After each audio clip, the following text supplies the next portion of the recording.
Canva.com has everything you need for amazing design.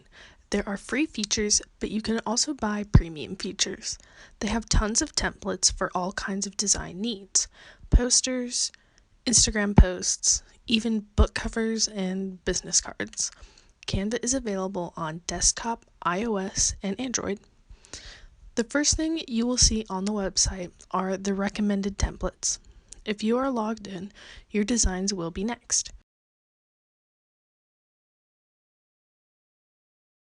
You can also view them if you click on All Your Designs on the left. If you keep scrolling down, you will see different designs and categories. You can also find these categories at the top under Templates, or you can find some of the categories with the Recommended tab.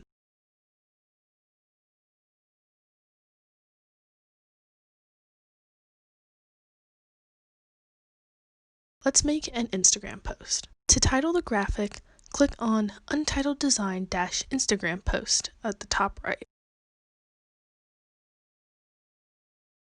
We'll make an Instagram post for an esports tournament. To the left are suggested templates grouped by categories that you can use if you don't want to make something from the ground up. You can browse here or search for a template.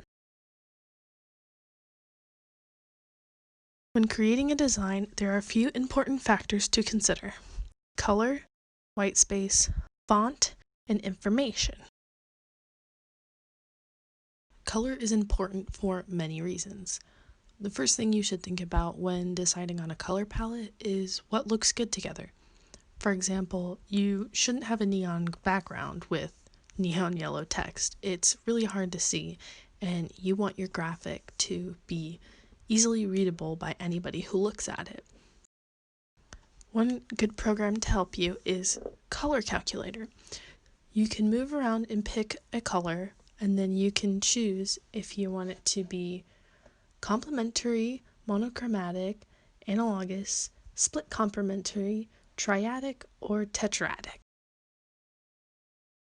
After you choose that, it'll show you the colors that match up with that harmony.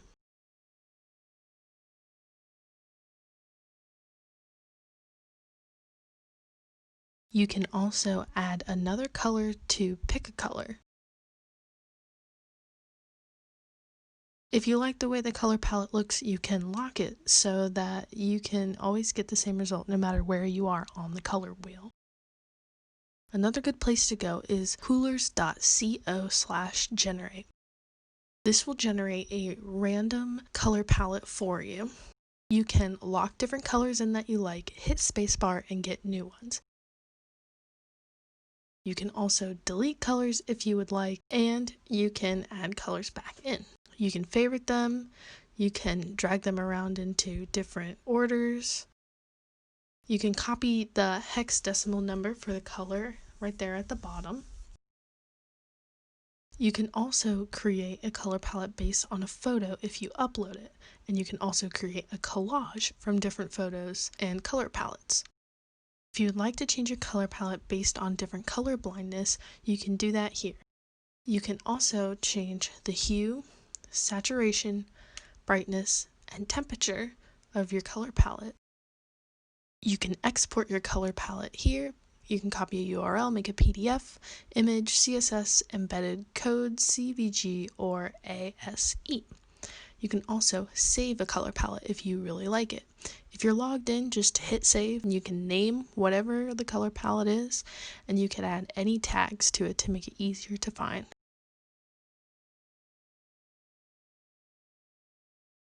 Then you hit the three little lines next to the save button, and you will see all of your saved color palettes. You can filter them by all of these different filters, and you can search. You can also hit the Explore tab to find color palettes that other people have made. It'll automatically filter by trending first. You can scroll through and you can see how many people have saved it and all the different color palettes.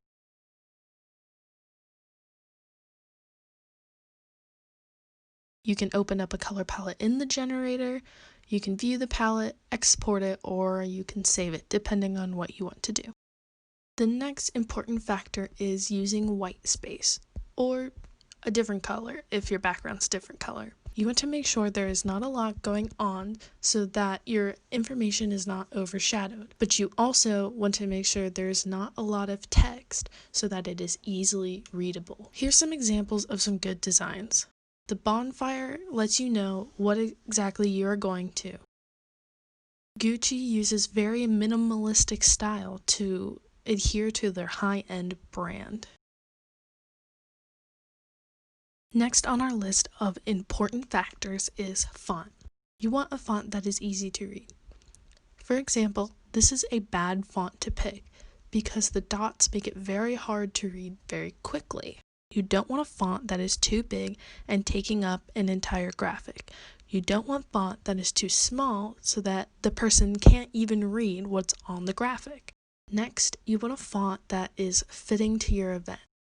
For example, you wouldn't want to have fancy cursive letters for a carnival event going on. Finally, let's talk about the information on the graphic. Not all information for your event is necessarily important to put on the graphic. Some things that you do want are date, time, location, event name, brand name if that is applicable, and anything else that is super important, such as a fee to get in or anything happening at the event such as food, prizes, etc. When you are done with your design, you can download the design by clicking the download button. Choose a file type based on what your design is and hit download. You can also share your design by clicking the three dots next to download. This gives you the option of also sharing a link, presenting, or presenting and recording. You can also click any of the circles under share to post or save directly to that website. Or you can choose to print your design. If you do want to create a graphic from the ground up, that's no problem. You can change the background color by clicking on the square and then clicking on the color tab up in the left corner. Then you can click on elements and you can find any elements that you would like to use in your graphic. If you're using the free version, you can only use the ones that say free when you hover over them. We're going to use this mountain. You can resize elements and you can drag them anywhere around on your page. You can also add pages if you want to by clicking the Add Page tab in the top right corner. And you can delete with the button right next to it. You can also add a page if you click on the Add Page button at the very bottom. You can also add a comment if you want. Hello! And resolve it by using the check mark. Get creative when using your elements. You can make almost anything look different just by the way that you put it on the page. If you are having trouble coming up with a concept for your design, you can look for inspiration on other platforms. Make sure that if you're using graphics or pictures from the internet, that you're checking the fair usage and Creative Commons licenses on those pictures and graphics. Thank you for watching the video. You are now able to use Canva like a pro. Get out there and start creating.